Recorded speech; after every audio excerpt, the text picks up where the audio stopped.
morning, good afternoon, good evening, everyone, depending on where you're joining us from today. It's a pleasure to welcome you all to our workshop on cross-national dashboards for accountability for gender equality in education. This workshop is organized by the KIX EMAP Hub. Our hub is part of the Knowledge, Innovation and Exchange Program, which is a global partnership for education mechanism developed and implemented in collaboration with the International Development Research Center in Canada. KIX provides opportunities for applied research, knowledge sharing, and knowledge exchange on education priorities set by GPE partner countries. Our hub in particular is hosted by NORAG, the Global Education Center at the Geneva Graduate Institute. The hub serves 36 countries in the EMAP region, which is short for Europe, Middle East, North Africa, Asia, and Pacific. And our mission is to surface, amplify, and use research evidence for policy and planning in the EMAP region. And the workshop today is part of this mission. The use of data for improving gender equality in education is one of the priority thematic areas addressed by the hub. And this workshop in particular builds on the demand received following the KIX EMAP webinar 14, Girls' Education Counting the Uncounted. And in that webinar, we had addressed how girls go missing in current global education data regimes and how research-based frameworks might be deployed to improve the situation. I hope you find the workshop today useful for your work and that you engage with both the instructors and your peers as we go along. But let me not take any more time from the instructors today. It's my pleasure to hand over the floor to Professor Elaine Unterhalter, who will kick us off in today's workshop. Elaine. Good morning, good afternoon, good evening, everybody. It's absolutely amazing to be talking to people in so many different places and to be sharing the work we've been doing for about 5 years on the AGEE project. AGEE is Accountability for Gender Equality in Education. And what we're going to do in this workshop is talk about the work we have done as a team on cross-national dashboards for accountability for gender equality in education. Very aware that that relationship of cross-national dialogue has to connect with the many multiple contexts in which people work. And that's what we're so interested to hear from you and engage with you on sharing our work and hearing your comments on it. If we go to the next slide, I'll just briefly introduce the AGEE project to you. This project has been going since 2018, and it's a partnership between a range of universities, academics, organizations, and has as its central point this idea that gender equality in and through education and the data that supports it needs to connect with people's real experiences and people's reflections on those experiences. The data mustn't stand outside, it must be responsive to. And if we go to the next slide, I'll just briefly introduce the team at UCL who'll be working with me today to present our work to you. We're going to share the presentation. Dr. Rosie Pepin-Vaughan, Professor Kane Roliston, and Dr. Helen Longlands. We all work together at UCL, but our AGEE project has got networks in a range of other universities, and we're just starting a new project with UNESCO, which we'll talk about in a minute. If we go to the next slide, I've set out on this slide our aims for the workshop. So we want to focus on the role of data in accountability for gender equality in and through education. And data sounds a scary word. It sounds a word very far away from experience, but that's one of the issues we want to draw out. We'll talk about the role of the AGEE project and the work we've done in constructing national dashboards and some of the data that comes from the cross-national data dashboard. And we'll highlight some of the issues of missing data and what that signals and what we think we can collectively together do about that.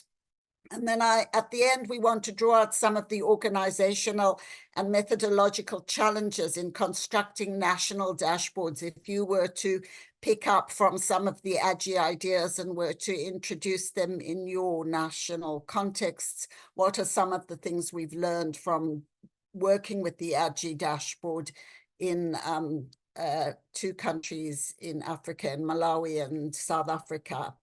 And then we'll want to highlight some of the opportunities for dialogue and collaboration moving forward, because there's so many so many people from so many contexts. I'm a bit overwhelmed at the interest in our work. Let's go to the next slide.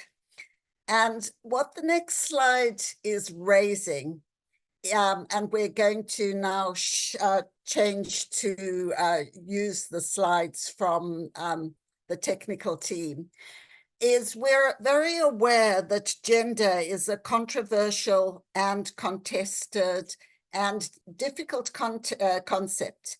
It means different things to different people in different places. So we just want to get a sense of all the people in the workshop, how you understand gender.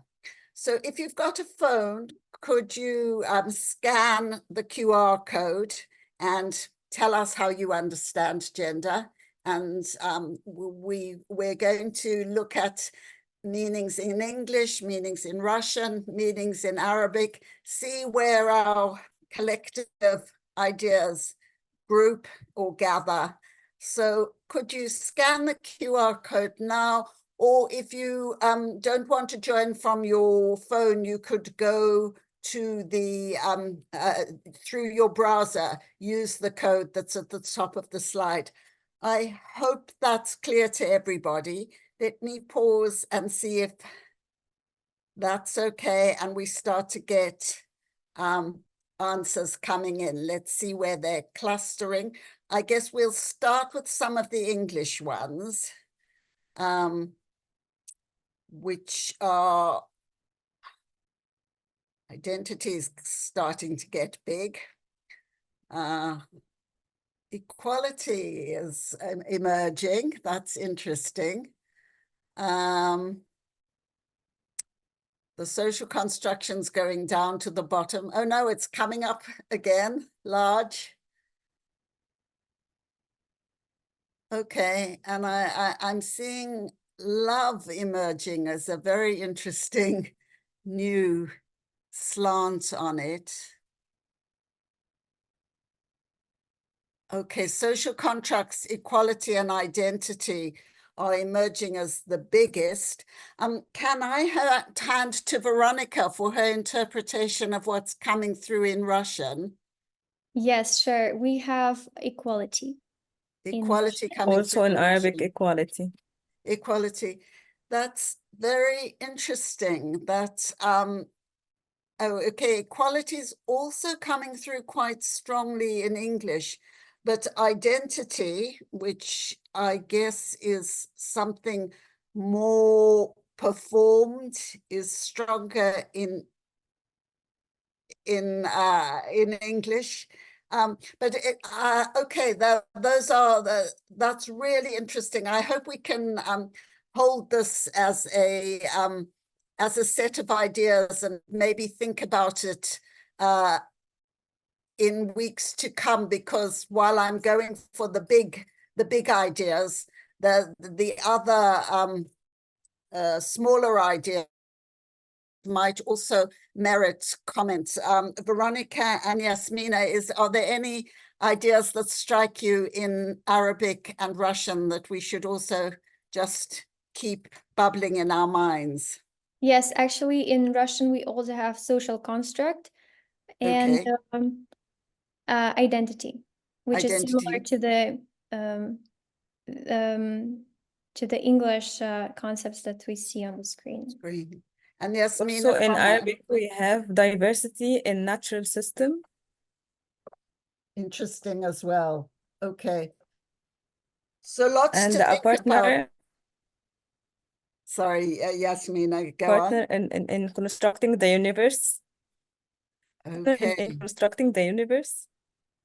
Okay, so the abstract, both the abstract and the connection to the concrete are coming through in Arabic, which is also very interesting.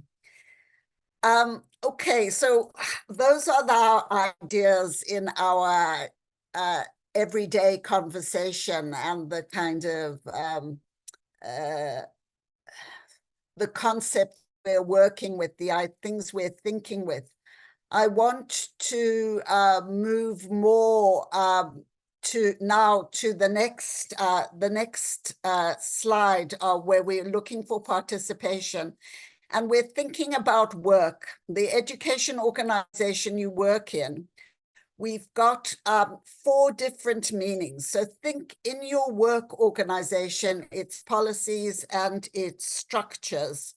What are the ways in which gender is used in that work in education? And you can vote for all 4. Is it different numbers of girls and boys accessing schooling, participation and progression? If that's the main or the only thing, just vote for 1.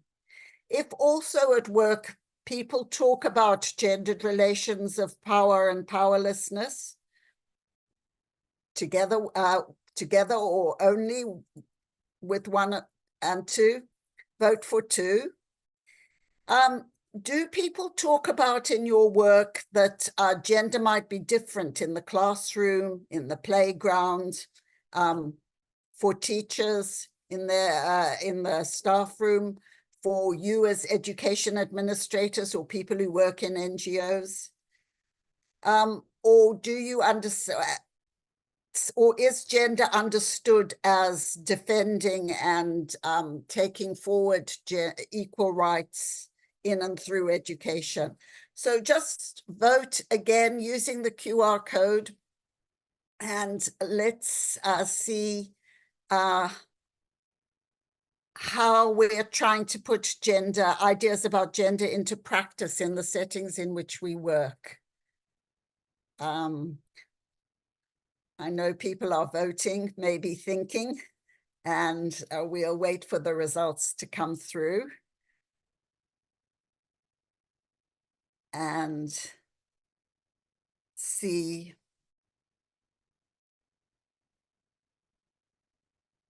Okay, that's extremely interesting. So we're seeing that in the majority of workplaces, the access to schooling, participation and progression is a major concern, and that standing up for gender equality rights is a really important, but is not, it's not the front leader. That concerns with power and powerlessness are the minority of the organizations represented on this call, and that the way in which people might develop or engage with different gender identities is acknowledged, but it's not a major area.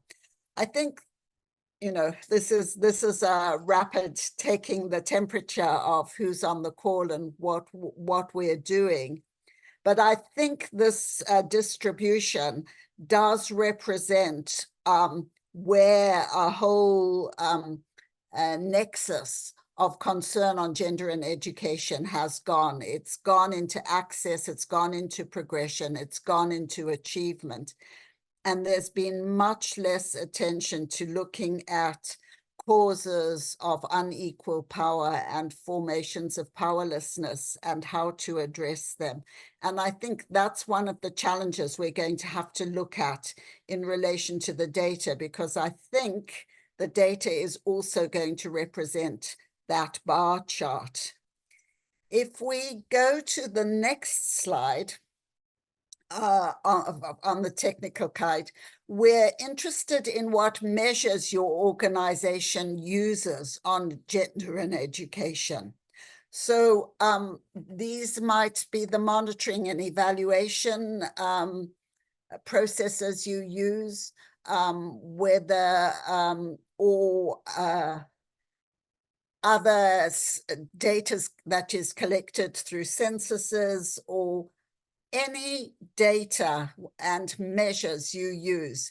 Could you just again use the Mentimeter, both from your phone or from the web, joining on the browser, and let's see what kind of measures are being collected. And again, we'll have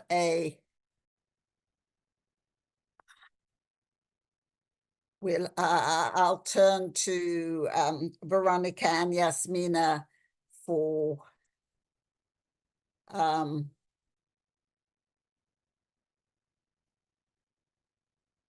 percentage on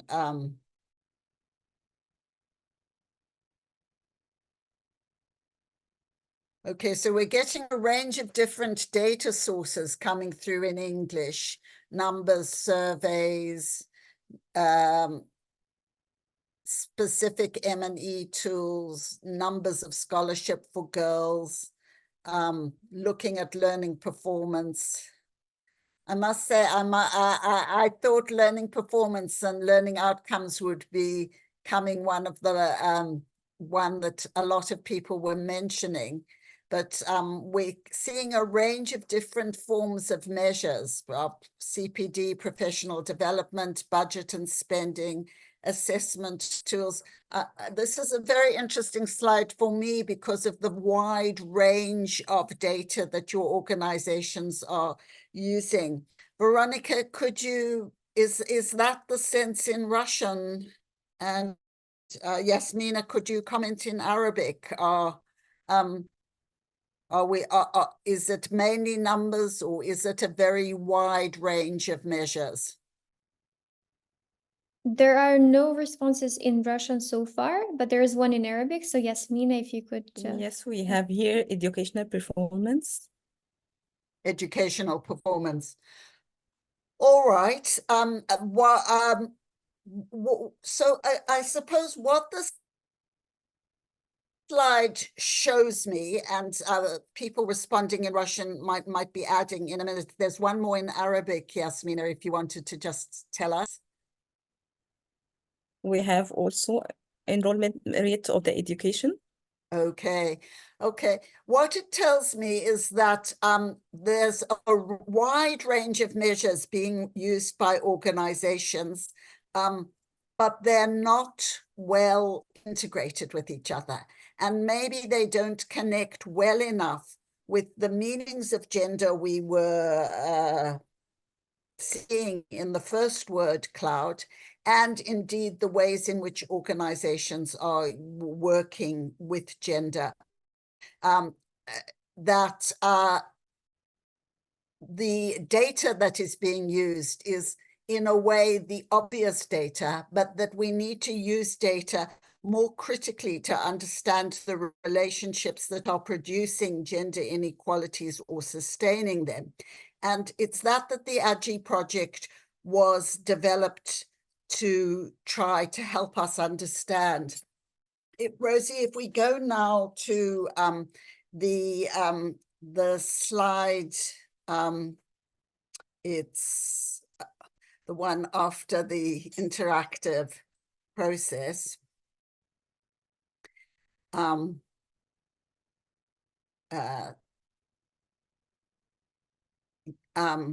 Yes, sorry, let's go to the Q&A.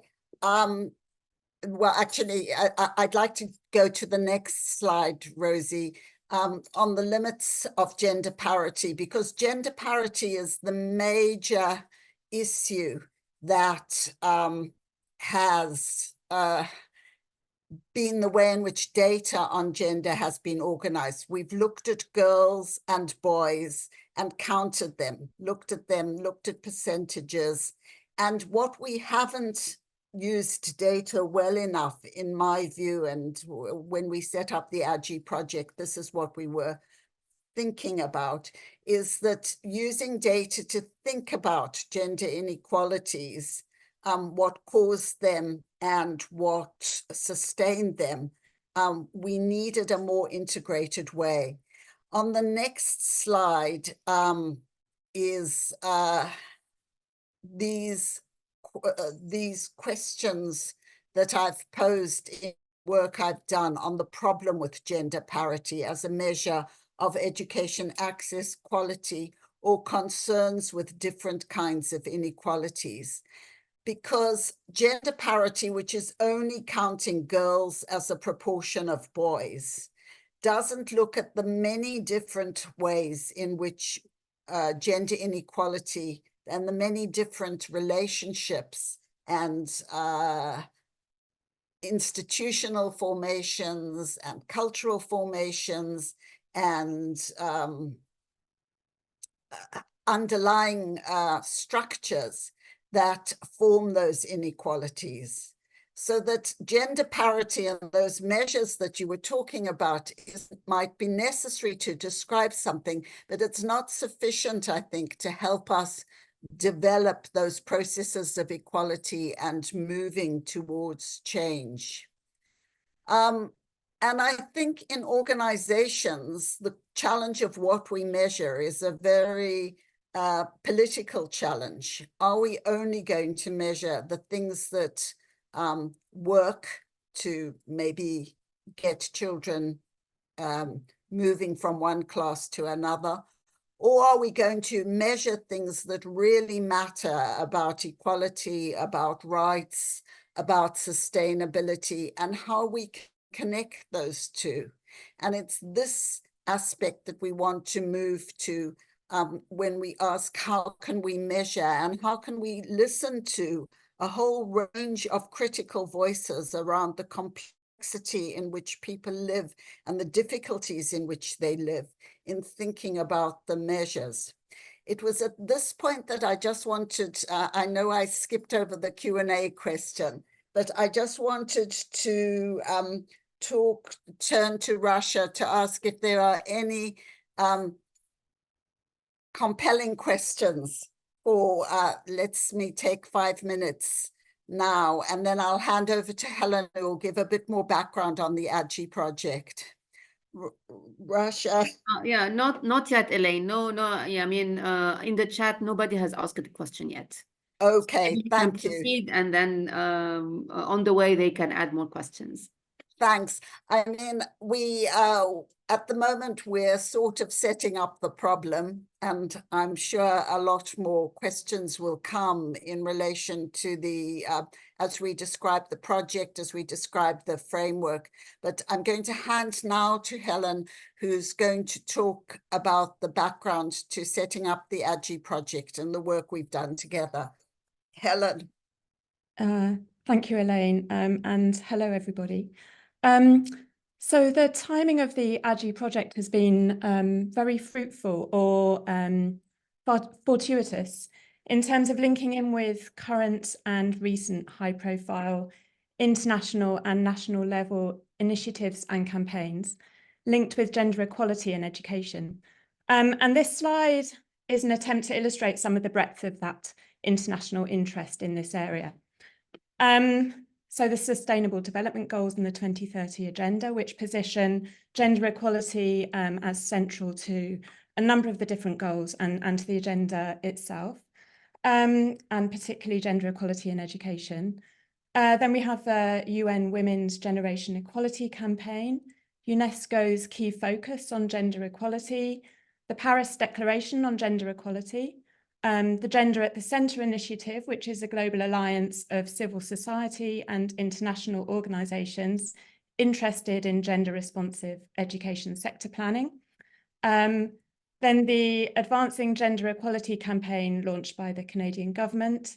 And then we've also included a more local level campaign, the #JustKnow campaign in South Africa against gender violence on university campuses.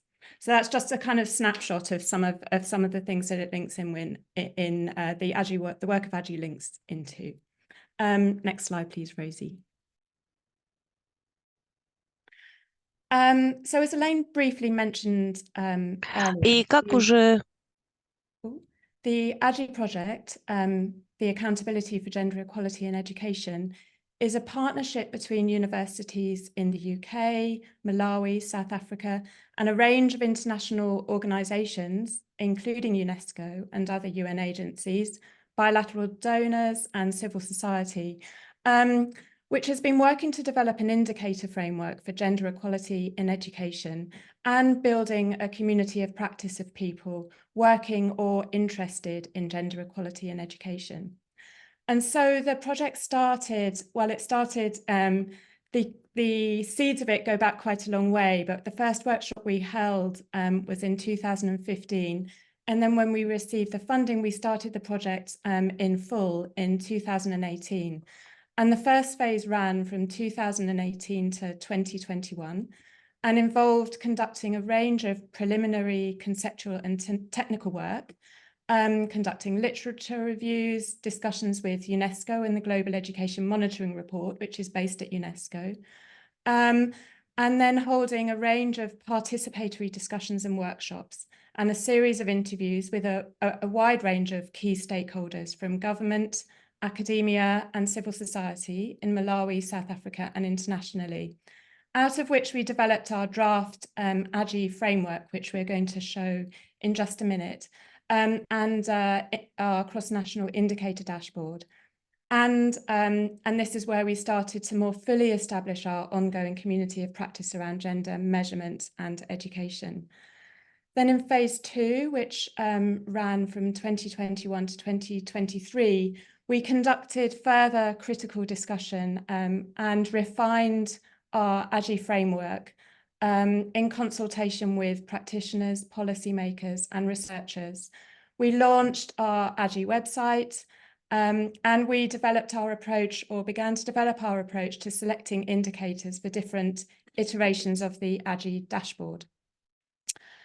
And then phase 3, which began in 2023 but is still ongoing, has so far involved a lot of intensive work on developing criteria for selecting and shortlisting indicators, primarily for the AGEE cross-national dashboard in respect to each of the domains of the AGEE framework. But we have also held some national level discussions on potential criteria for choosing indicators for measuring gender equality in education. And during this phase, we have also begun work on the development of a composite indicator for use again at the cross-national level.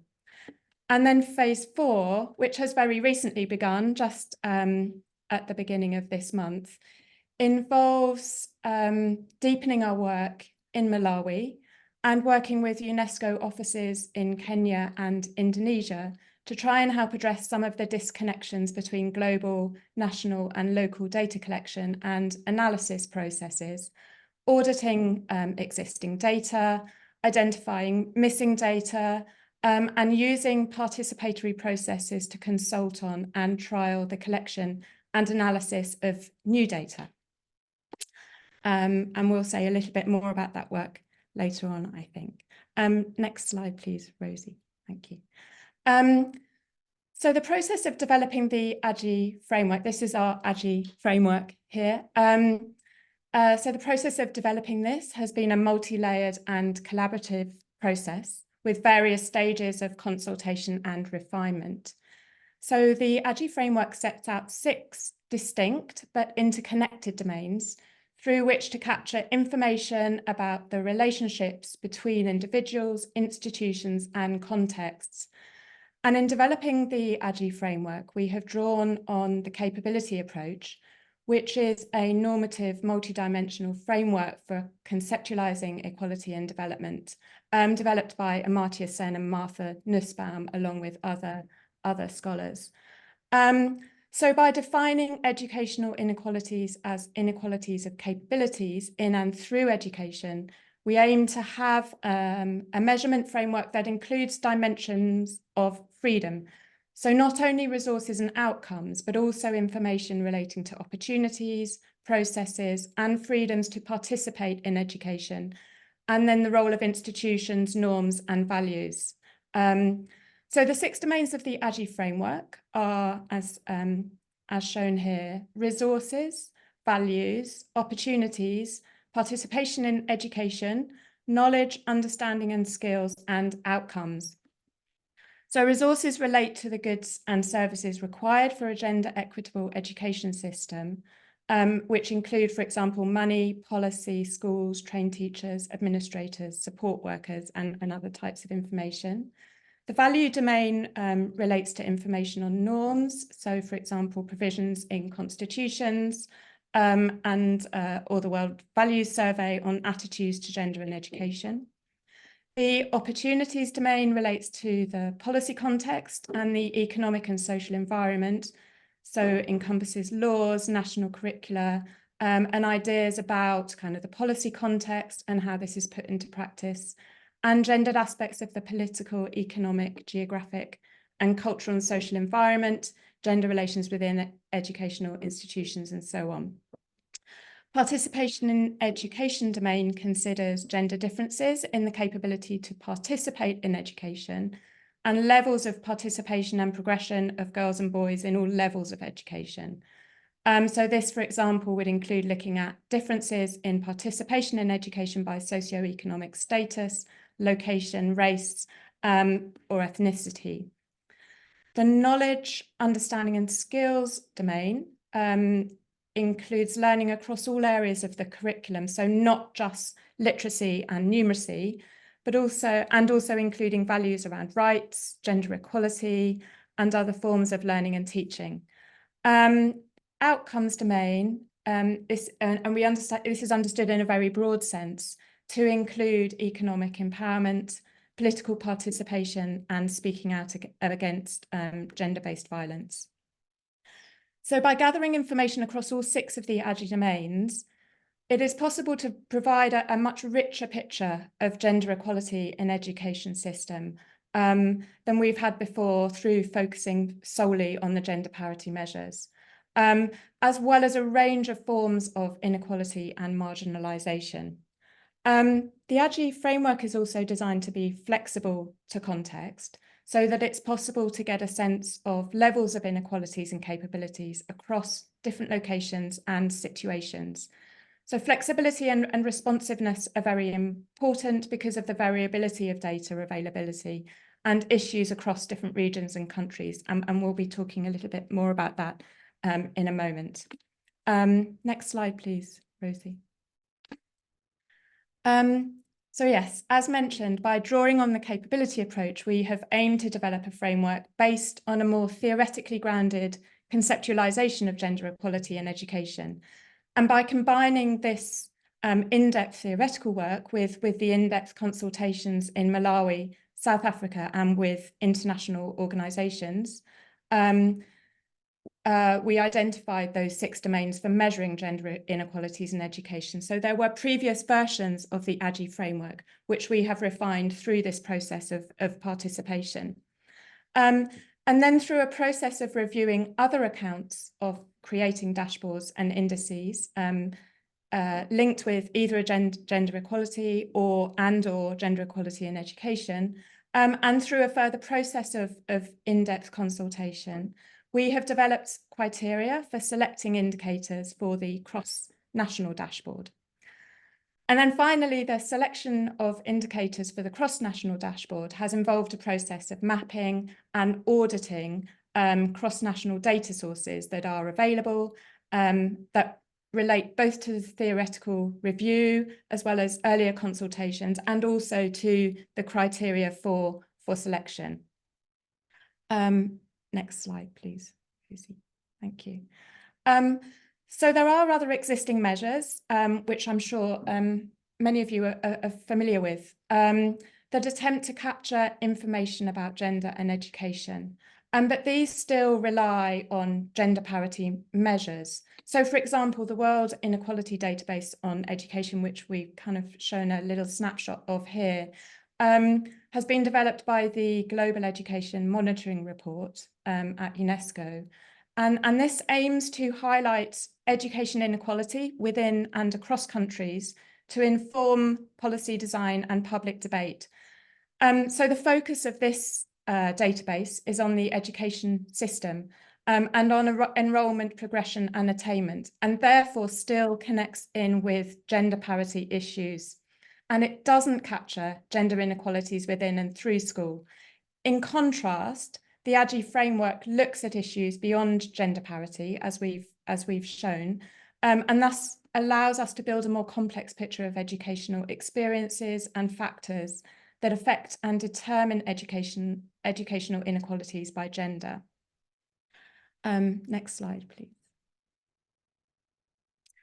And there are also some more complex measures of gender inequalities that have been developed outside the education sector and indicate sites where gender injustice and how it impacts on individuals needs to be examined.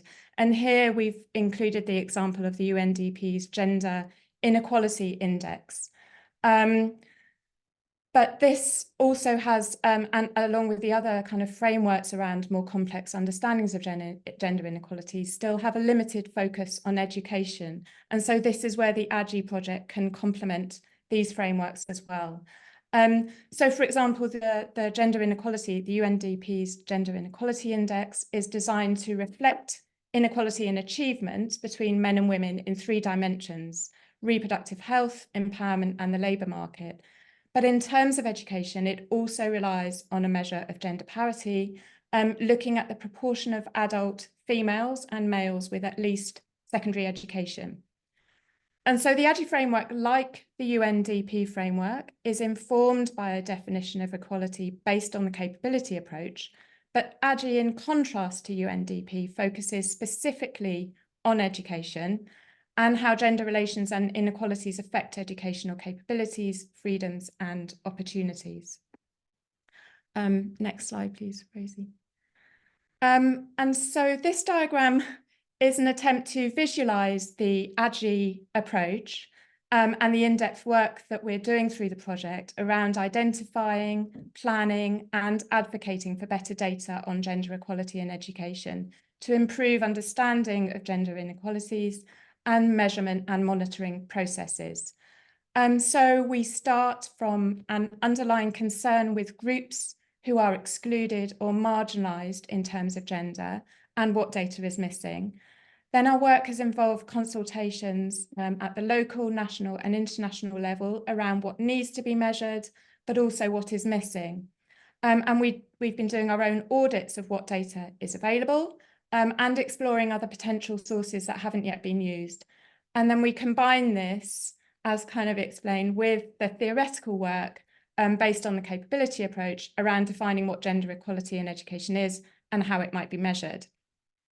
And then we have used this to build AGEE dashboards. At the moment, predominantly the AGEE cross-national dashboard, but our ongoing work around kind of national level dashboards as well. And hopefully also to help inform and build local level dashboards too.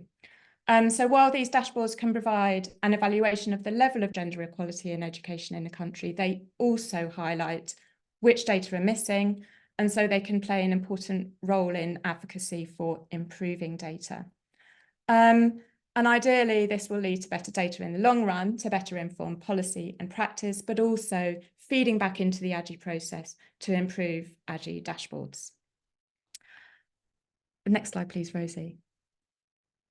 And here we've created another visual to try the AGEE theory of change to attempt to depict the ways in which the AGEE framework can help build knowledge and understanding about issues and processes that deepen inequalities, those that maintain existing gender relations, and those that could contribute to transformative change.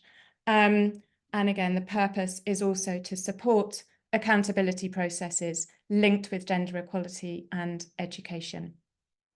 Thank you. That's my bit. Elaine, I don't know if you wanted a Q&A. Great. Elaine, I don't know if you'd like to lead on a Q&A.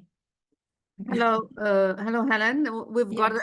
many interesting questions. I mean, Okay, great. I might need to enlist the help of other AGEE team members.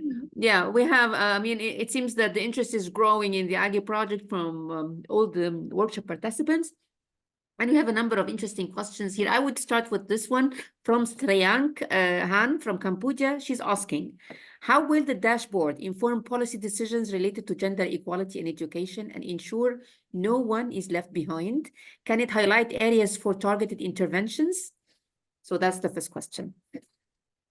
So would you like to have a first question and then answer, or have all the questions and then answer one go? I think maybe take them in turn, shall we, Elaine? Or... Yeah, okay. Helen, do you want me to start with that one, and then you could... Thanks very much for the question. As Helen stressed, the AGEE framework is intended to be very flexible. So while we're going to be presenting information on the cross-national data, which has drawn on assembling mainly SDG indicators and other indicators, which Rosie and Kane will talk about in a minute when we give you examples. And we've done work on national dashboards, and we will be talking at the end of the workshop on that. We feel that the AGEE dashboard can be very helpful at a school level, at a neighborhood level, at a project level, and we've done work with the Girls' Education Challenge on using the AGEE framework to supplement the monitoring and evaluation work associated with the projects that were part of the Girls' Education Challenge program. And so we think partly it's a tool to think with. It allows you to see where data is missing. It allows you to engage with processes like the education sector plan or advocacy campaigns. So it's not just one thing. It's a process of thinking, looking, advocating, and trying to use data better. I hope that's responding to the sense of the question, Rasha. Yes, it does perfectly. Another question asking, does AGEE conduct an international conference or workshop offline? What are the eligible criteria? Which countries are targeted for the AGEE project? And this is from Natia in Georgia. And another question is about how can, from Shukriya El Abdani, how can the education sector in crisis integrate gender in its response plan, like in cases of crisis and emergencies? Yeah. So for all people who are interested in AGEE, we have, and we can put in the chat, and on the very last slide of this presentation is our website. You're very welcome to use all our materials, and we'll talk through some of the materials we've got. And we'd be very open to running workshops remotely, probably would be best if people are interested. And what we're very keen on is to build a community of practice around gender and education data.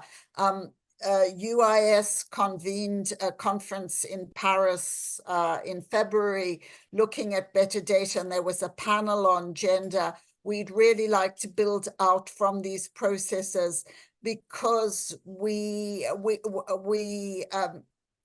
so please contact us direct, and we would work with different organizations, and we hope you find our materials helpful. In relation to the education sector in crisis and conditions of conflict, we again think that AGEE is very flexible and could be used for mobile refugee populations, could help identify what it is we don't know and we need to know. So again, that's work and discussions we began with Education Cannot Wait, and again are very open to taking forward discussions on this. So the dashboard is a tool for you to use. And I think when Kane and Rosie start to present the material on the on what it is you see when you use our visualizations, you can see that it's very compelling how you see what there is and what there isn't, and where attention needs to focus. How are we doing on time, Russia? Is there time for another? Yes, we've got time for another round of questions. Helen, I don't know if you want to pick up the answers on the next round. There's an interesting question from Bangladesh, from US Rukia Akhtar. She's asking, does capability approach can collect the deep-rooted gender norms and related social factors those influence gender parity in education? Do you think so? So I think what is analytically powerful for me about the analysis of the capability approach, and I think it's also being used very informatively in relation to other metrics, the UNDP measures, the SIGI measure, which is the social, looking at institutional basis of gender inequality, is that it draws our attention to the social relationships, the structures, the institutions that make it difficult to turn educational opportunities into productive, flourishing forms of education outcomes. Because if we only look at access and participation, you're not looking at the range of social relationships that might be different, that we know are different for people from different socioeconomic backgrounds, different races, different identities. And it's that the capability approach, because it does focus on what are called conversion factors in the conceptual language that they use, I think it does focus on context in a very useful way for policy and planning.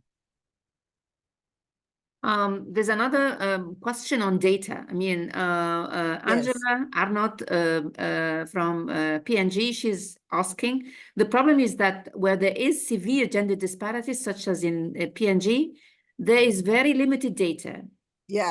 Old household data. I mean, so how do you deal with the scarcity of data in this regard? How does capability approach deal with this data vacuum? So the capability approach is a way of thinking. The advocacy for data and the demand for data and the demand for governments and a whole range of institutions to be transparent about what they're doing, those are social processes, and those have to come from within political, economic, and cultural processes within countries. There is a kind of global consensus on the need for better data, but data is very, very expensive to gather, and it needs to be done with care. It needs to be done with proper resourcing, and the challenges are not only collecting the data, but also using the data well in making analyses that can inform policy. So somebody asked me a few days ago, what have you learned in the AGEE project? And my answer was that I've learned that we've always got to go further. We've always got to go deeper. It's always a much more difficult process. When, you know, we initially had the idea, we thought data was just lying around like dust, like sand, and we could pick it up.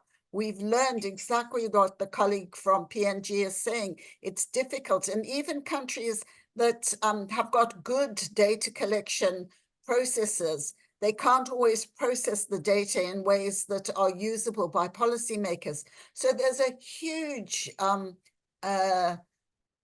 mobilization in a way that we need to take this project forward. I think there might be time for one more question.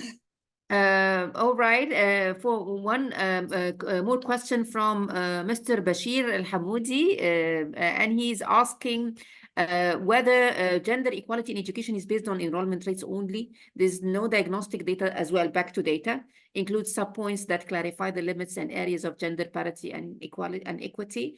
And as well, another question is asking about the qualitative, going more for qualitative data collection rather than quantitative. Yeah, thanks.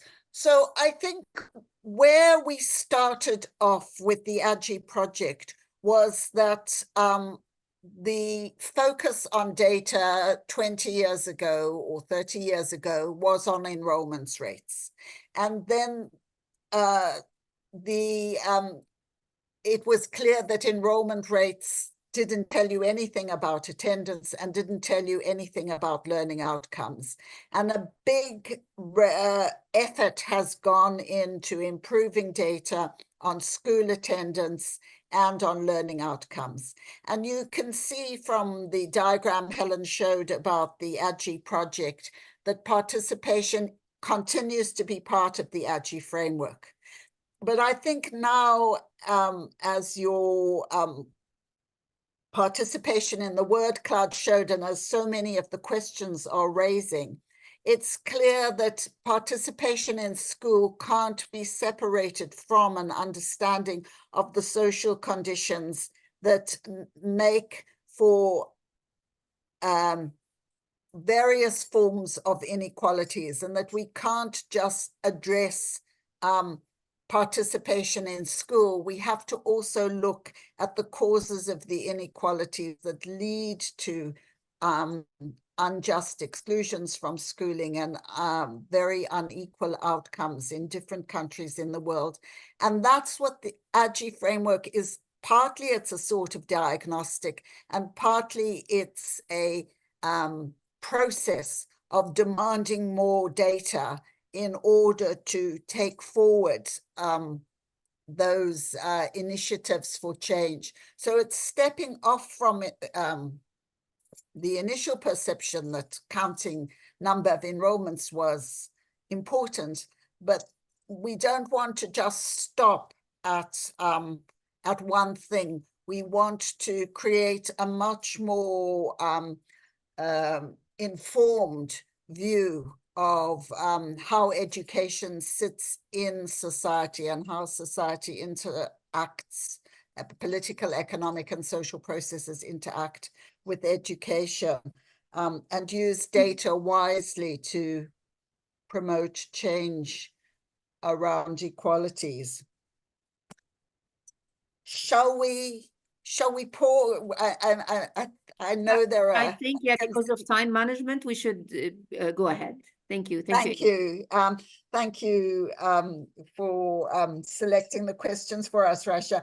I think we're passing now to Rosie and Kane, who are going to talk us through some of the examples from the cross-national dashboard.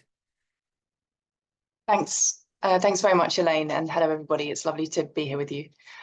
So Kane and I are going to talk a little bit about some examples of a dashboard. So just to kind of, as a reminder of what we're presenting here, this is just what we've done so far in creating cross-national dashboards. But as Elaine and Helen had mentioned, it's possible to create similar dashboards at many different levels, whether that's local or project level and so on. The process for making these cross-national dashboards, we followed what Helen described earlier on. So we had a number of consultations at local, national and international levels with people working in the field of gender and education in numbers of different roles. We kind of, and so we were asking people about their understandings of what gender is, what gender equality in education is, what do they think need to be measured and so on. And we brought that together with insights from the capability approach, which again, as Helen mentioned, is this kind of theoretical, evaluative way of thinking about equality in a more substantive way. So we used both of those together and then developed some criteria around how to select which particular indicators. So these were things relating to the balance of types of data within each domain, and at the same time develop those 6 domains that Helena presented earlier on. After doing that, we then did for the cross-national data, we did a very thorough audit of what indicators, what data is actually available if you want to be creating dashboards that are comparable across countries. So this involved auditing many things like SDG indicators, but also thinking laterally and looking more broadly around other surveys that we might use, other sources of data that can be used to look across countries. And then finally, we selected indicators to use for this version of the cross-national dashboard. And again, there was a process of consultation with different groups around what was seen as appropriate.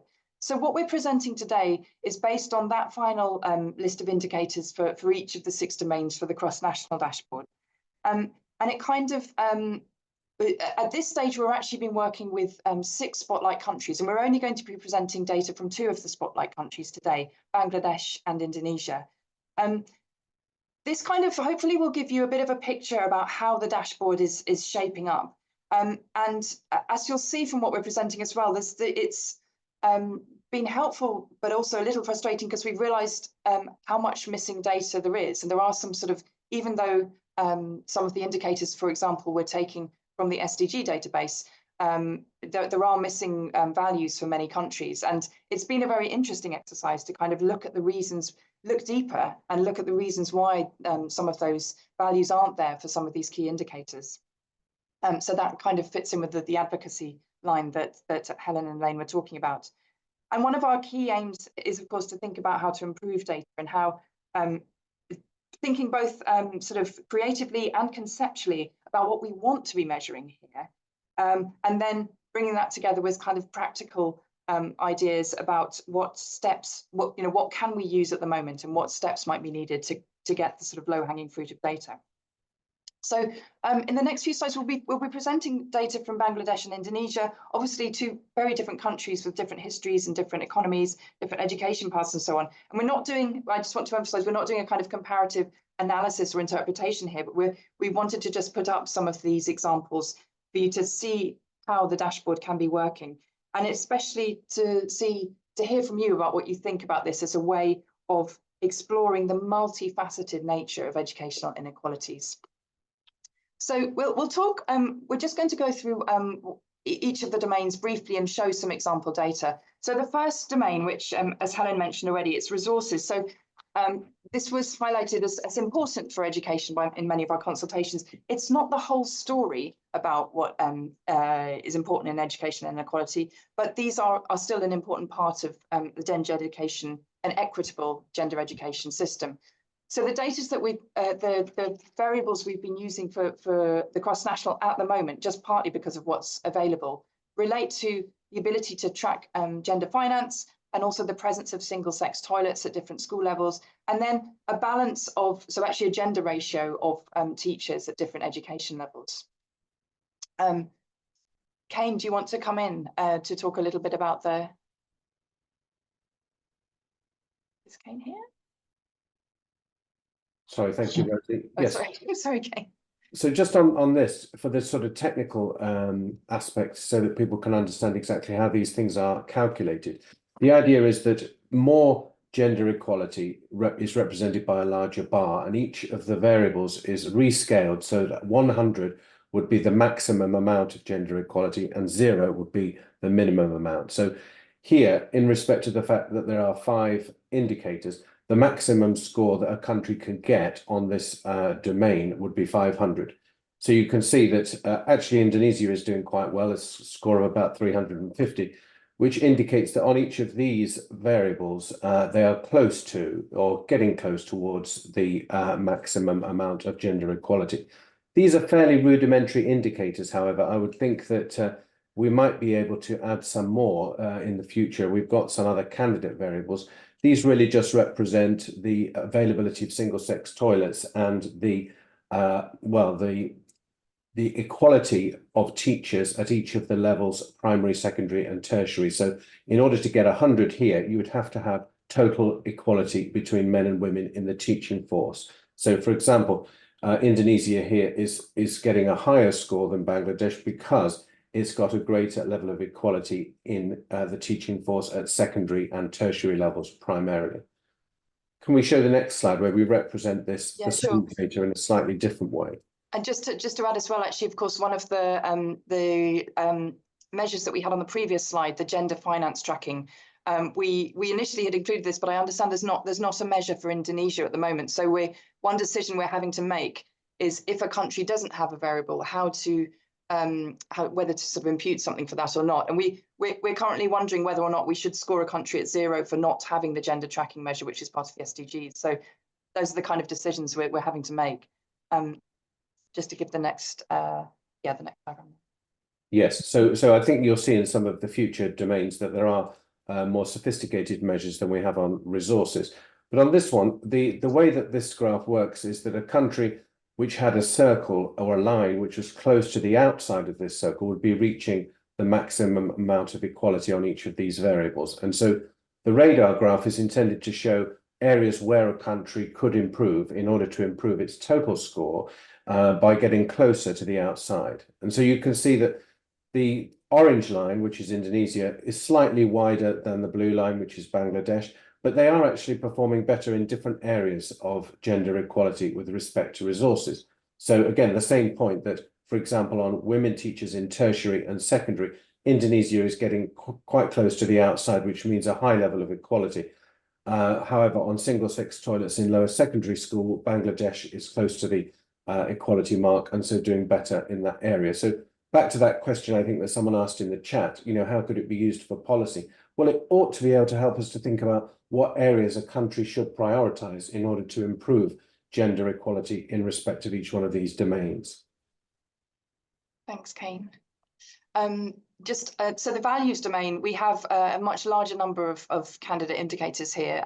So this is the example of some of them. And as Helen mentioned earlier on, the idea, the concept behind the values domain is to give him a picture of the kind of the context of norms around gender that relate to sort of gender and education, or may affect girls' and boys' experiences in education. So this includes provisions in constitutions. We've got something from the World Value Survey on views and attitudes towards men and women going to university, and then quite a range of different variables relating to legal measures and provisions around gender and education.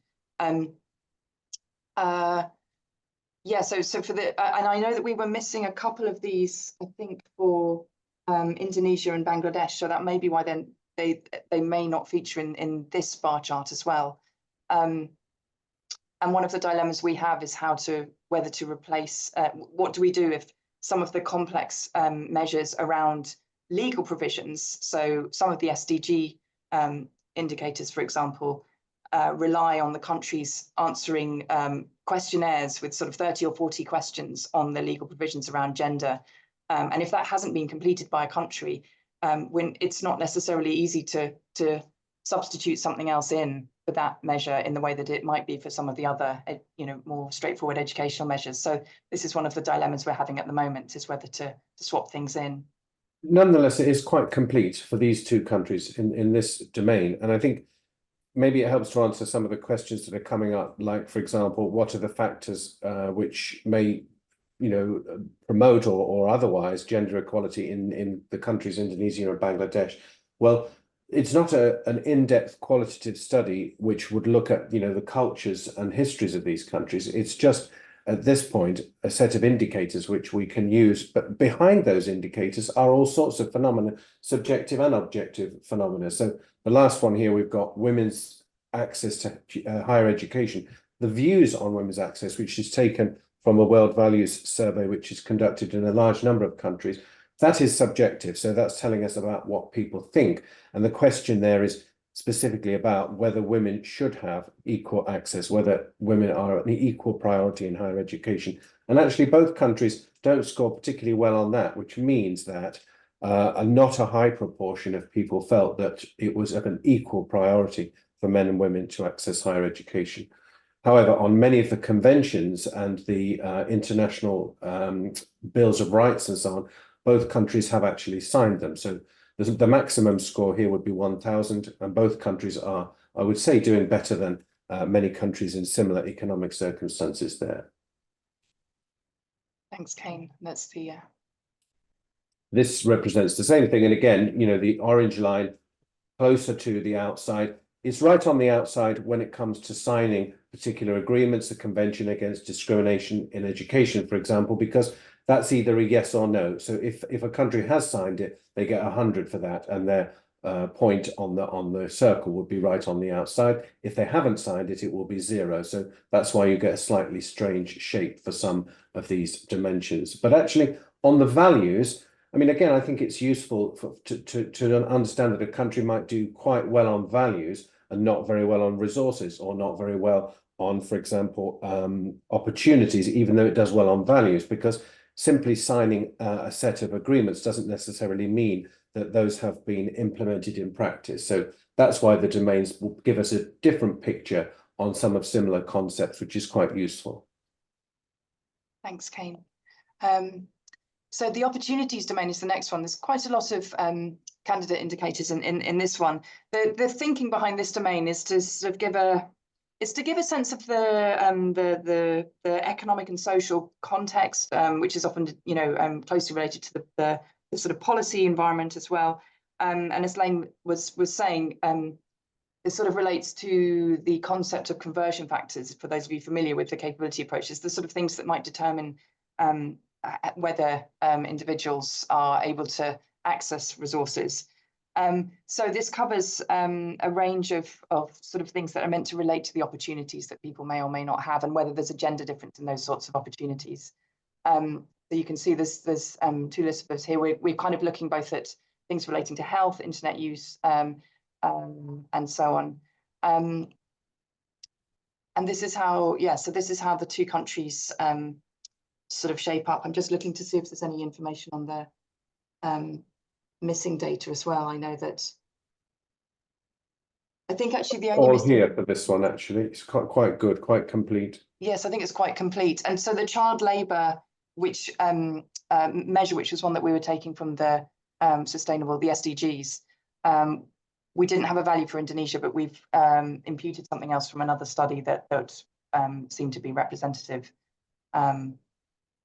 And to understand how these are calculated, again, remember that 100 would be the maximum. So for the child labour GPI, if there was total equality in child labour, that means equal numbers of boys and girls employed in child labour, then you would get 100. So the bar would be wide. But of course, that's neutral on the question of whether or not child labour is something that should be eliminated. Our question there is only about equality in child labour. So I think that's something that we're also thinking about, whether or not we could adjust these figures for phenomena which we might think are undesirable. So if child labour is undesirable, that's separate from the question of whether or not it's equally affecting boys and girls. So that's another thing for us to discuss. And I think there are a lot of questions coming up in the chat about some of the nuances here. Like, for example, does just having equal numbers of men and women as teachers in tertiary education or primary education necessarily address gender imbalances? It's not the whole story. And each one of these indicators is only telling a partial story.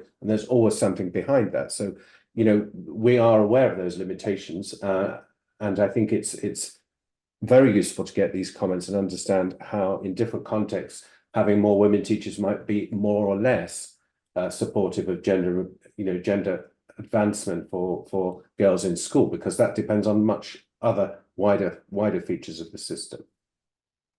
Any other comments on these ones, Rosie? Because yeah, okay. So back to this. This one is on participation. Sorry, opportunities in gender equality. So a messy picture here because these things are quite distinct. So we've got endorsement of safe schools, which is a particular declaration, but we've also got things like intimate partner violence, which is very different and measured in a very different way from a sample survey. So I think it's a complex picture, but the two countries there, you know, doing better and worse in slightly different areas, depending on, for example, child marriage, what laws have been enacted.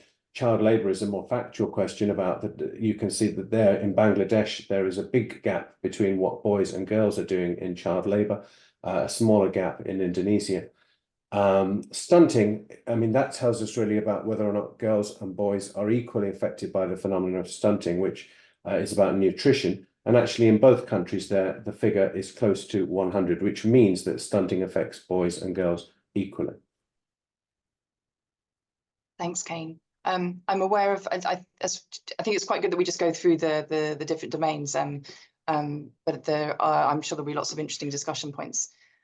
So the next domain is participation, and this is one, I suppose, where traditionally a lot of education, mainstream gender equality indicators that are used will come from this and the knowledge domain as well.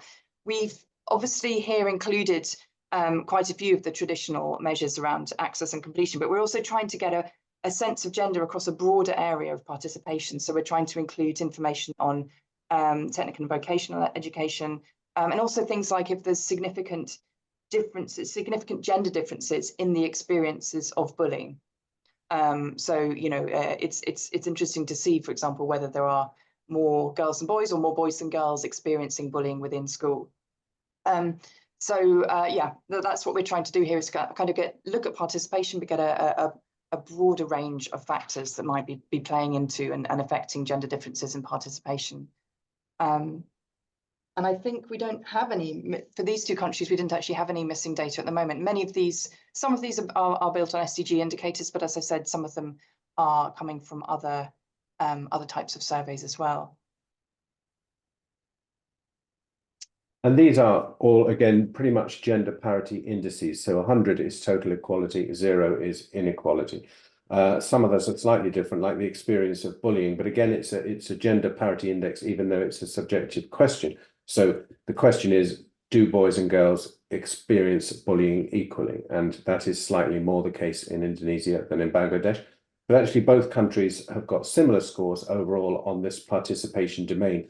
And I think maybe this relates to the point that Elaine made, that in the past there was a great emphasis on participation and enrollment rates, and there has been a lot of progress towards equality in those kinds of measurements. So we see also greater equality on our indicators in this area, which has probably received more attention than others. Thanks, Kane. And then again, you know, both countries are a bit closer to the outside on this domain than on some of the others, although less so perhaps on, for example, the gender parity index on participation in technical and vocational education. So that's something where there is a gap, certainly in Bangladesh, between men and women, and a bit less, I think, on higher education, a bit less equality there than on primary and secondary, which again is something you might expect as countries develop their education systems. It will take time to feed through equality from the primary and secondary into the later stages of education. Thanks, Kane.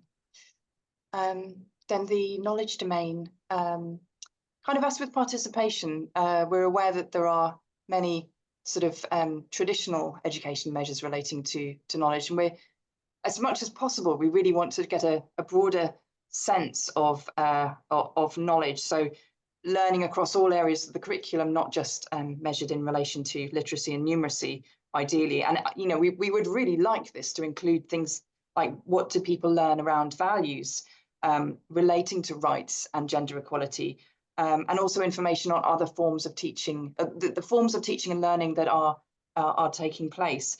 Some of these, as some of you may be aware, is in SDG indicator 4.7. There is the intention that this data is going to be collected at the kind of cross-national level, but at the moment, what the actual data being collected is quite restrained and not yet what we would like it to be.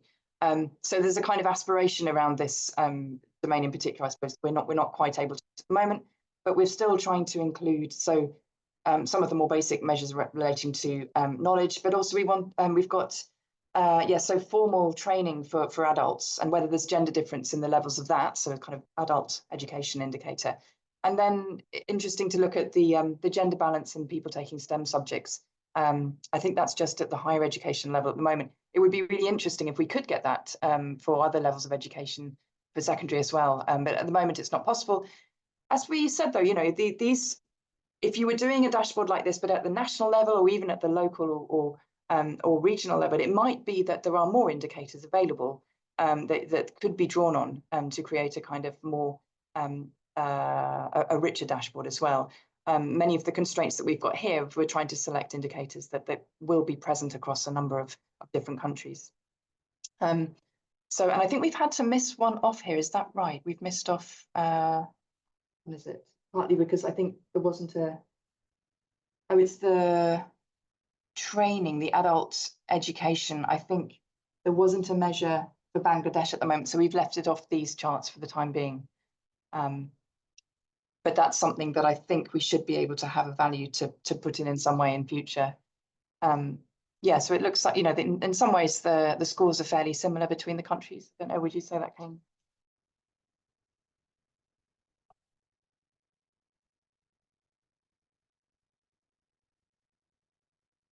And yeah, so you know, the radar. Yeah, sorry, Kane. Sorry, Rosie, I couldn't unmute.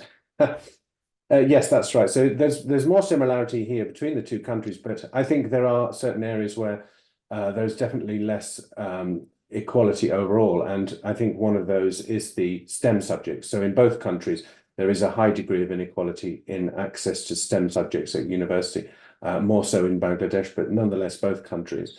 However, on the harmonized test scores, both countries are quite close to having equality, which means that at the age, I think, of 15, when these are measured, there isn't a significant difference really between boys and girls test scores. And that's more so in Bangladesh, very similar test scores between boys and girls, very similar literacy rates at age of 15. But then after that, in STEM, they're going into different subjects and they're having different levels of access to training for youth and adults. And again, particularly in Bangladesh, which is similar to our point about TVET in the last slide.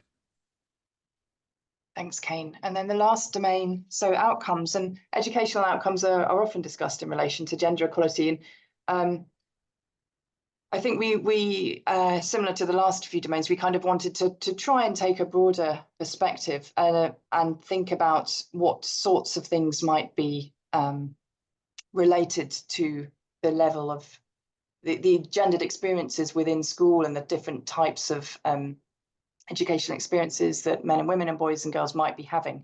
These aren't obviously linked to the particular ones in the previous slides directly, but I mean numerically, but we felt that for the dashboard especially, it's important to have a picture of gender equality in wider society to kind of also inform the picture. So we've chosen some of the indicators that might give a picture of how capabilities between men and women differ in a range of different experiences.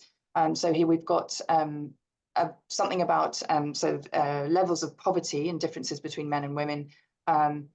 Yes, the proportion of time spent on unpaid domestic and care work, which is an SDG indicator. It's quite patchy in terms of what data we've got in it, but it's, I think, a really, really interesting one for us to consider. A more traditional one, the labour force participation rate, and also the numbers of seats held in national parliament by women. Those two are quite typical ones, often discussed in relation to education. And then there's one from the SDGs about the ability to make informed choices relating to sexual and reproductive health. And this is something where there isn't data available for all countries, but we're going to try and get some kind of measure it for different countries. So yes, these are the measures for the two countries.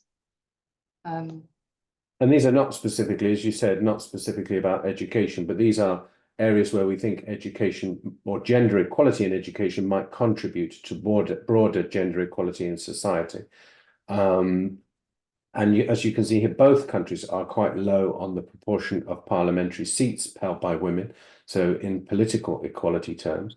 But both countries are quite high on gender parity of people employed in poverty. So men and women similarly likely to be employed in poverty. Again, not necessarily a good thing, but it's an equal thing in relative terms by gender. And then the labour force participation rate, probably a very important indicator of gender equality in society, where Bangladesh seems to be doing slightly better than Indonesia. But again, as people are commenting in the chat, there are so many nuances here, because gender parity in employment in one sector will be very different compared to another, let's say informal versus formal employment and so on. And so there are many ways in which you could dig into this data in individual countries that would give you a more sophisticated picture of what's going on if that data is available. And a lot of the other questions that are coming up are about data availability, and that is our biggest limitation. We can only include variables which there are data for a significant number of countries, and as it happens, that just doesn't cover everything. But for some countries, you can go into a lot more detail.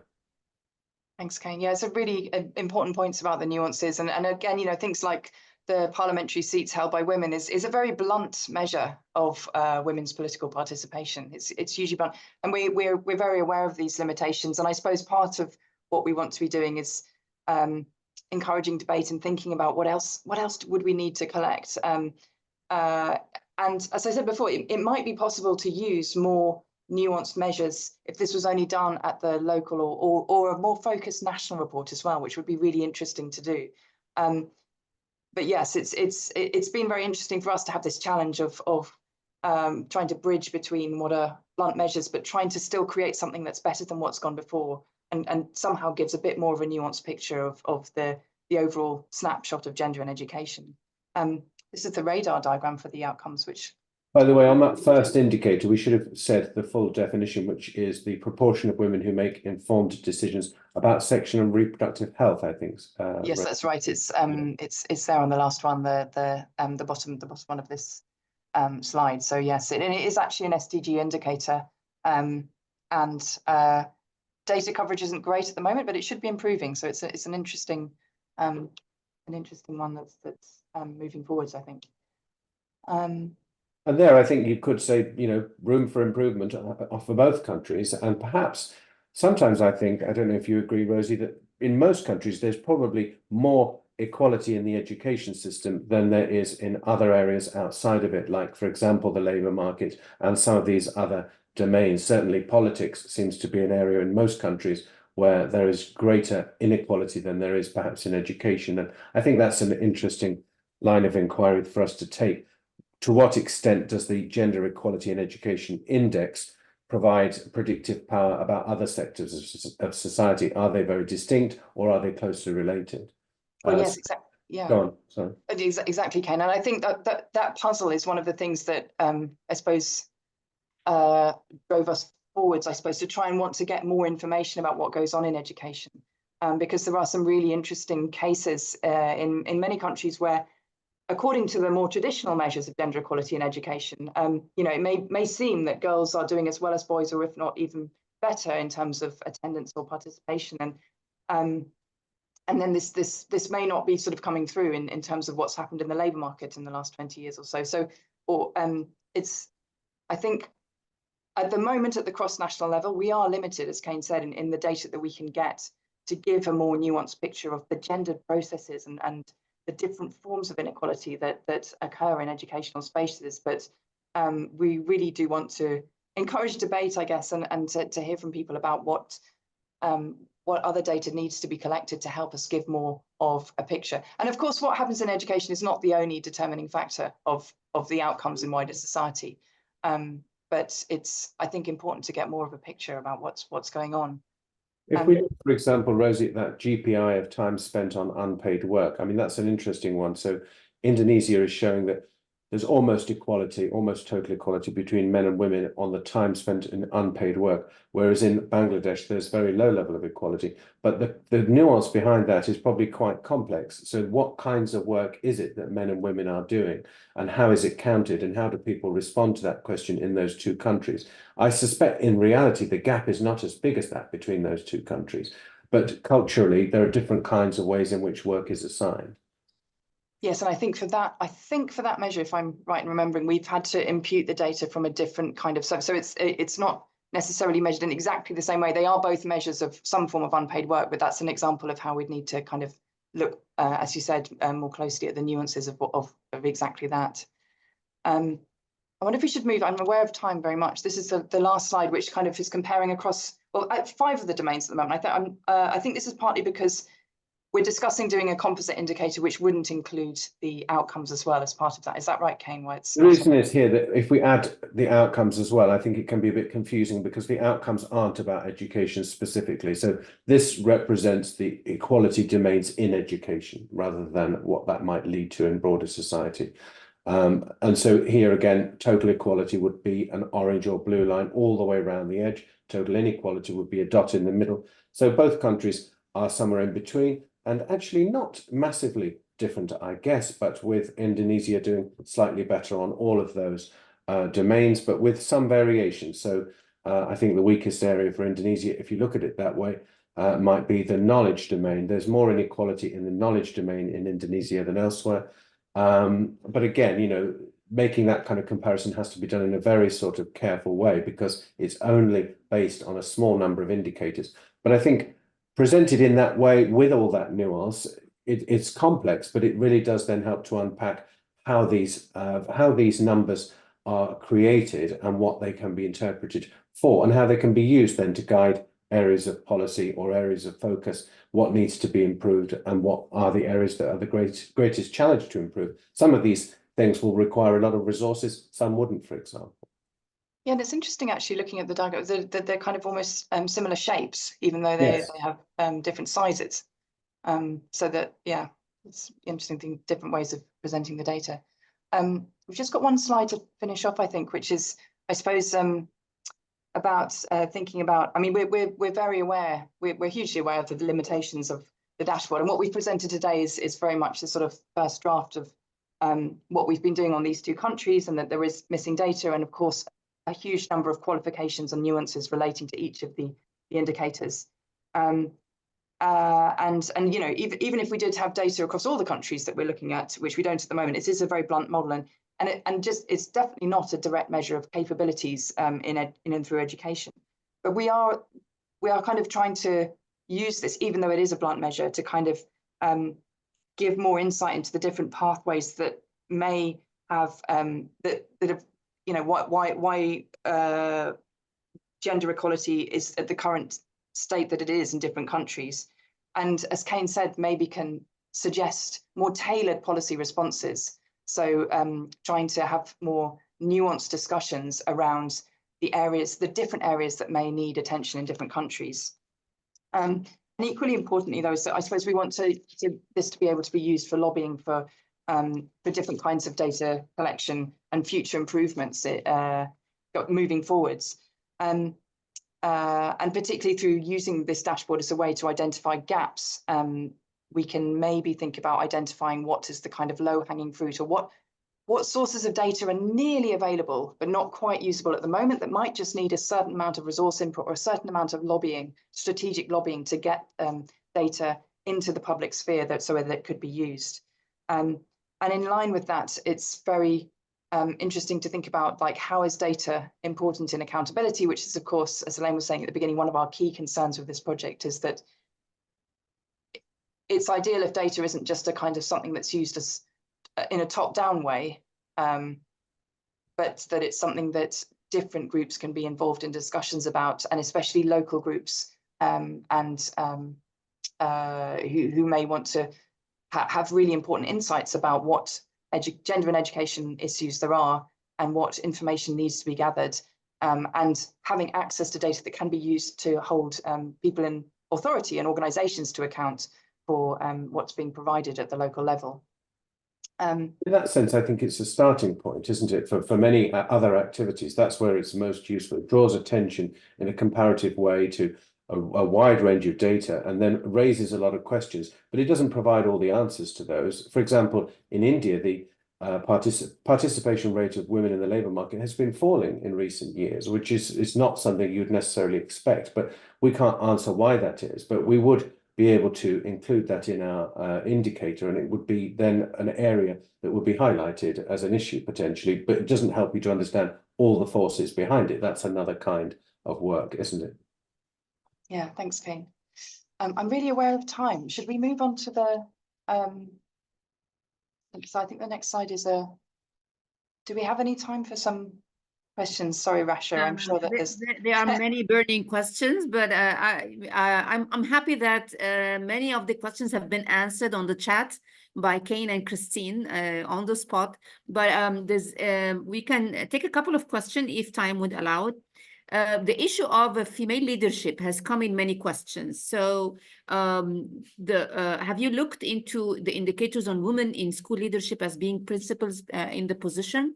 And as well, this question has come from Ageen and Angela.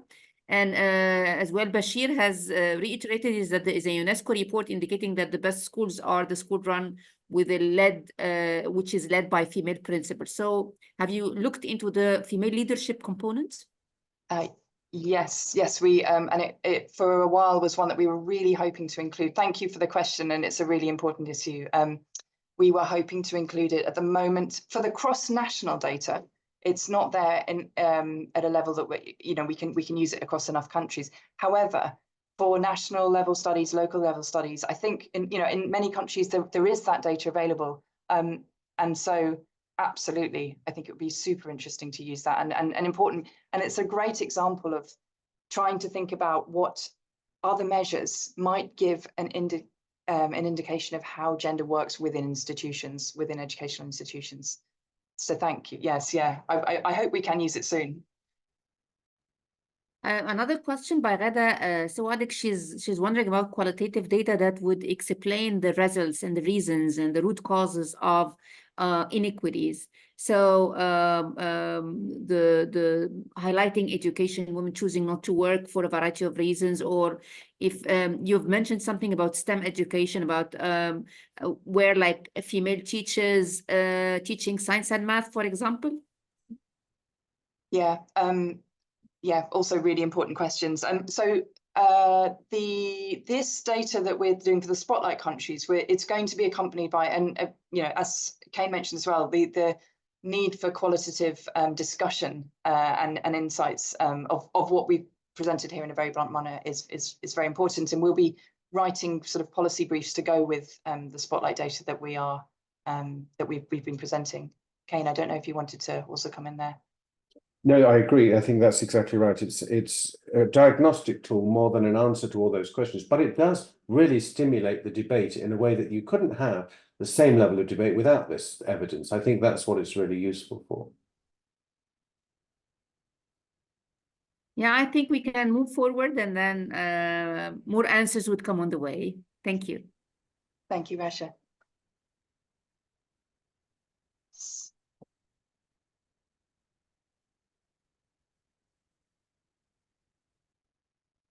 I think is Elaine or Helen, are you? I think we might move straight on to the kind of practical element of the workshop now. But just to invite people, so we've mentioned a little bit about the next phase of work that we're going to be doing on AGEE, which has been funded by KIX and GPE. And we do invite you to stay in touch if you're interested in keeping abreast of the work that we're doing on the project. So please keep in touch, and do keep an eye on our project website, which we give the address for at the end of this workshop. So yeah, I'm going to hand over to Elaine now so that we've got time for you to get more information around kind of doing a AGEE or involving using the AGEE process. Elaine.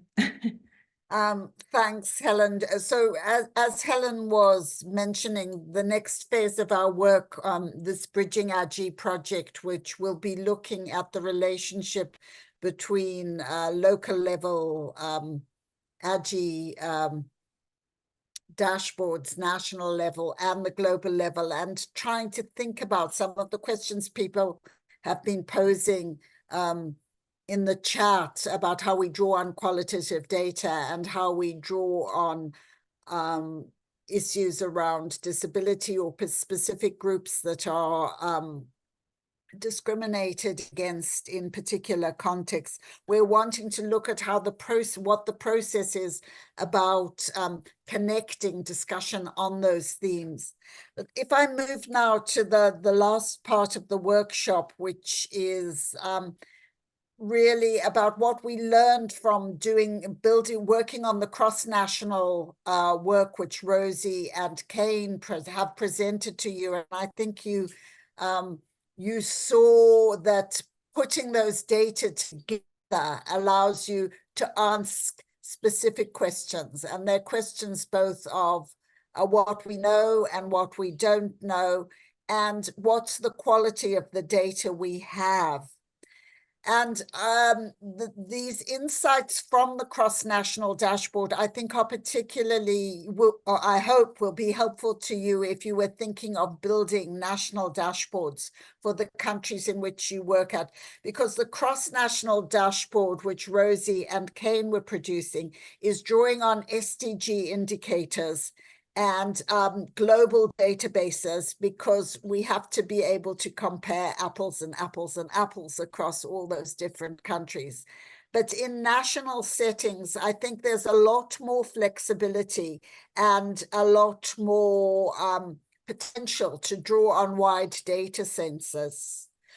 So on the slide, I've just summarized some of the issues that we have learned ourselves through the process of doing national dashboard work in South Africa and Malawi. Key to the whole process is a consultative process, consulting on why you might do a national dashboard, who you're going to involve in that process, and in setting the criteria for including particular indicators. So we want to stress, and I think we've all been saying it in different ways, that we think of AGEE as a process as much as a product. As useful and illuminating as those radar diagrams and bar charts are, I think the process of discussion and the process of who you bring to the table and whose critical voices you engage with is a really important part of the AGEE package. And I think it's what we hope will enable better, more responsive data and better, more responsive policy and planning and practice. So we recommend including in the national AGEE workshops policymakers, practitioners, and campaigners together, aware that that's quite a difficult mixture of people, and there might be some very sharp disagreements between different groups, and somehow building the atmosphere in the national workshop so that groups can listen to each other respectfully and think about where the areas of disagreement are and what is it they can agree on and what is it might be areas to park. But that process of thinking about the gender and education indicators together has been very fruitful for us. And the other issue that we've become aware of is that a lot of statistics describes the world as it is. It describes, in a way, many of the features of inequalities in the world that we have and that we're aware of.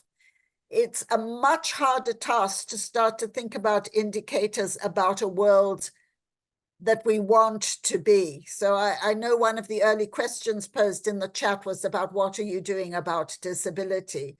And at the moment, we don't have, on the cross-national dashboard, you can see there wasn't an indicator about disability. There might indeed be on a national dashboard or a local dashboard an indicator about disability because you have a policy around inclusion or you're thinking about inclusion in a particular way. Within national dashboards and in local dashboards, I think people should use the space, or what has been helpful in the discussions we'd held is to go beyond aggregation. Often in reporting to a cross-national survey, a cross-national requirement for information, disaggregation is very, very broad brushstroke. The example Helen gave of the wide database, we can compare rural and urban, we can compare between various socioeconomic groups. It's very difficult to do intersectionality between those different groups and the kind of nuance. But on a national dashboard, there might be opportunities for going beyond disaggregation and thinking about that in very productive ways. And then to think about gender responsive and gender transformative indicators, indicators that would give us a sign that we were starting to dismantle some of those institutions or structures or relationships that are causing gender inequality, because I think so far we've documented forms of gender inequality and we've been less good at being able to address through data the causes of gender inequality. But we think a national dashboard would be one space to work on that. On the next slide is some hints about what to do if you were planning a participatory workshop to develop a national agenda. There are recommendations here of who to have at the table: representatives from the Ministry of Education, the Ministry of Gender and Women Affairs, national statistical officers, academics with expertise in gender, women's rights and education, and civil society and advocacy groups. Those are the absolute core. You can build out from that, but those seem to be the groups that seem to be central to us.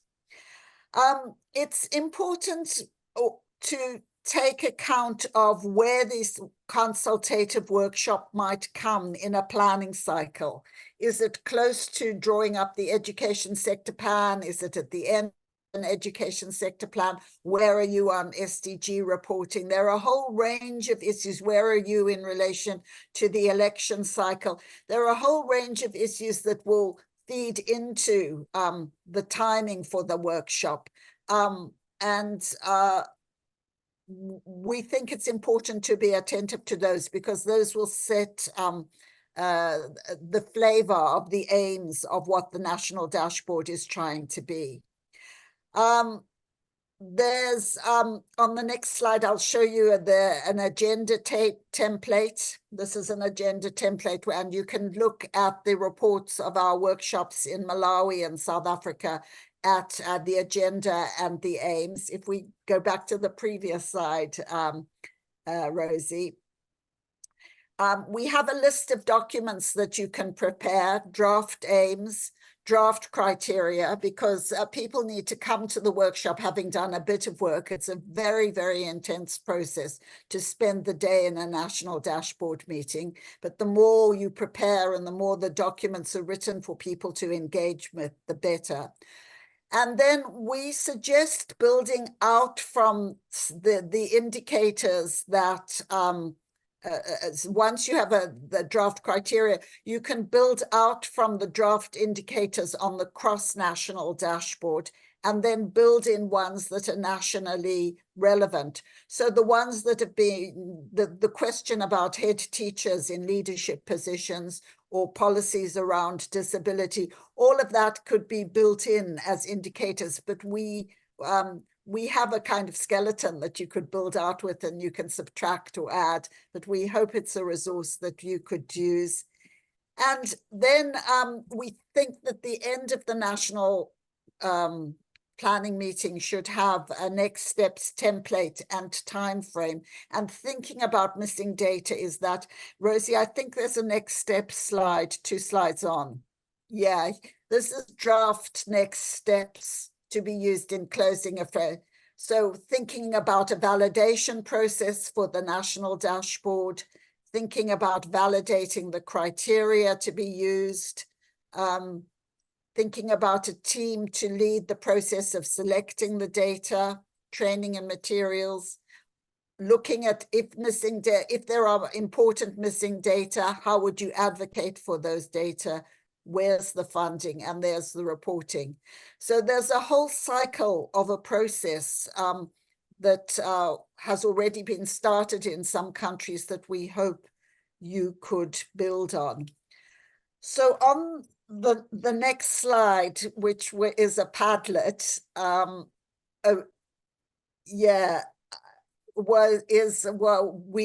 Rosie, could you just lead the discussion on this one?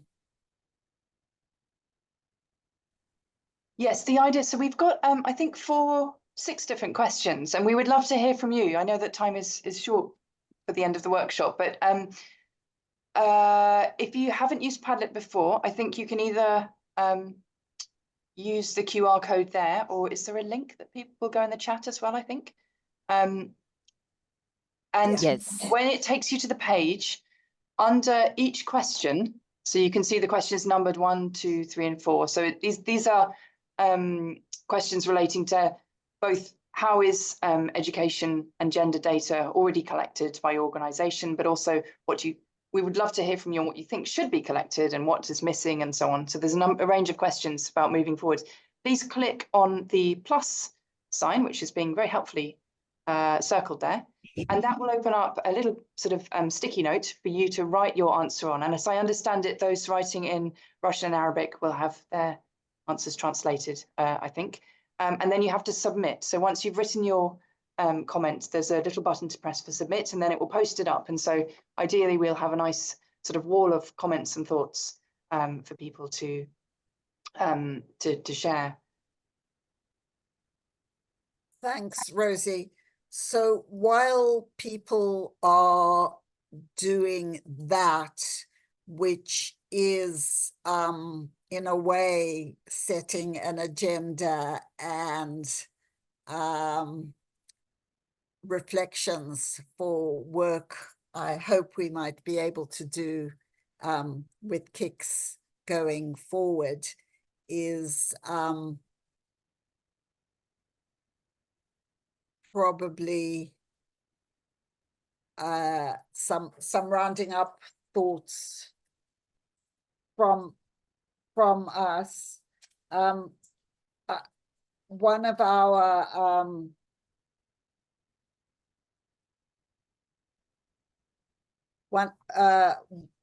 some of our main concerns have been to connect with this important group of practitioners who've attended. We're really bowled over by having the chance to speak to such a wide group of people and with such interesting and engaged critical comments. Can I just ask, will we see the Padlet wall emerging? Is it going to start to emerge?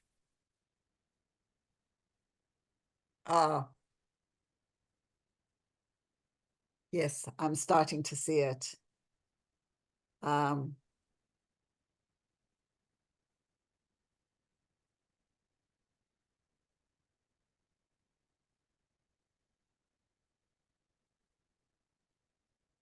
So, I mean, suggest, we're particularly interested in the data on gender and education you think should be collected and some of the challenges. I think there's some comments in Russian and Arabic. It would be great to hear from Veronica and Yasmina.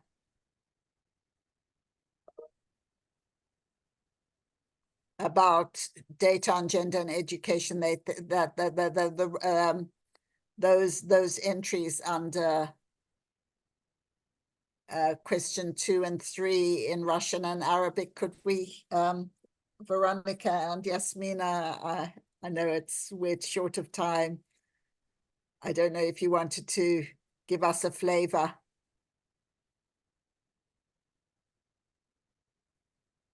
I don't see any messages in Russian yet. Same in Arabic as well. And what challenges do you face around missing data? That one there. Oh, that's the translation? Sorry. Yes, Yeah. it's simply a translation. Sorry. Oh, my, yes, No worries. that's,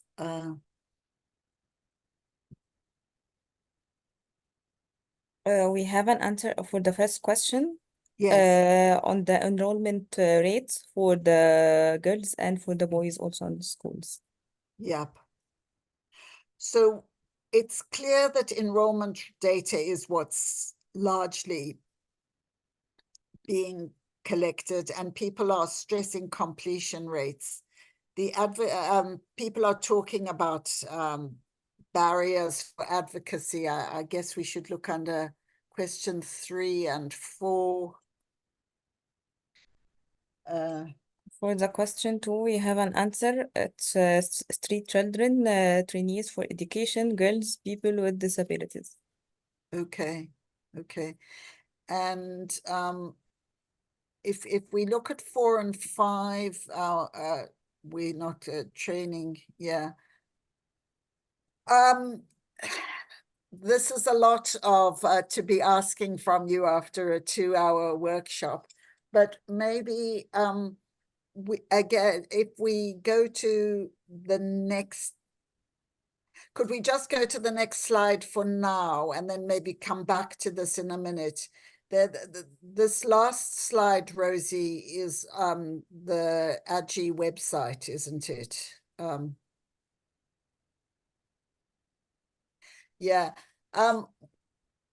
Please get in touch with us through the AGEE website. We'd be we will look at the responses to the Padlet issues because I think we might want to write a blog engaging with some of the issues about what you think some of the problems around missing data and how they can be addressed. I think we are probably going to have to start to wrap up, and I will pass on for closing. But Russia, any last burning Q&A that you think I should spend the last 2 minutes on? Yeah, Elaine, I believe with this website and email, I mean, you'd be receiving more questions and more communication later on to your direct website and your direct email. And I would hand over now to Marina. Thanks very much, Russia. And thanks to all the AGEE team for their participation. But Marina, to you. Thank you very much. Let me also suggest before the closing remarks that we will keep the Padlet open. So for all participants, if you'd like to still contribute to the Padlet exercise and also see other responses that are coming, we'll still keep it open for the coming days. So you can take your time to include some reflections there as well on your context. So it's my time to give some closing remarks for us, and I would like to start by thanking our instructors today, Elaine, Helen, Rosie, and Kane. I think this was a fantastic learning experience for all of us, and it really shows all the interest that is there in exploring further the AGE framework and in discussing as well the various challenges with accessing data, also the different dynamics between the global data and the national data and the possibilities we have as well in those 2 dimensions and in addressing the more nuances in the national context through the framework that the AGE is providing. We had a lot of engagements in the chat, a lot of interesting comments, discussions, reflections on what participants all over the regions that we are working on think that is relevant for their context, gaps they are seeing, but also the value they are seeing in the type of data that is coming out of these. So I think it's just the beginning of these engagements, and with the email that you have shared and also the website. I think we have a lot of interest from participants, and we encourage you to continue engaging with the work that the AGE team is doing, to keep following what is coming, because there's more coming out of it, and to keep engaging also in seeing how you can also produce and be engaged in the production of national dashboards for your context, and getting some of that useful data for policy changes regarding gender equality in your context. So with that, thank you once again to all of our instructors. As I said, our journey does not stop here. We'll continue engaging, seeking spaces for engaging with the AGE projects, especially with the KIX KIX research project that is starting. So we will continue having that opportunity to learn from what is coming out of that, and we'll keep all the participants informed on that as well. And in the EMAP Hub in general, our discussion on gender equality for sure doesn't stop here. And we have already another event planned on a related topic, which is our KIX EMAP Webinar 19, Advancing Gender Equity and Social Inclusion, Evidence-Based Education Research in South Asia, Middle East, and North Africa. So this webinar is particularly focused in the countries in that region, South Asia, Middle East, and North Africa. And the webinar is planned for March 27, that is next Wednesday. And I encourage all of the participants here interested in the topic to join the webinar and learn more about real-world examples of innovations in the countries and how they can contribute to strengthening different aspects of an education system, and especially impact gender equity and social inclusion in the contexts that are being addressed. So as my colleagues to include the link, it's there already, the link for webinar 19, you can read more about it and register as well. And we look forward to seeing you next week, next Wednesday. And lastly, as always, we ask that you share with us the feedback on this webinar. I have my colleagues including also a link to our post-event survey, and we'll be happy to learn from you both on your feedback, on what you took away from this session, suggestions that you have, but also how would you like to continue engaging with this topic, what types of activities, what formats would you like the hub to organize itself, to continue the discussion in this topic. So with that, let me close it here and thank you again to all the participants for their engagement in the chats, and to all our amazing instructors today.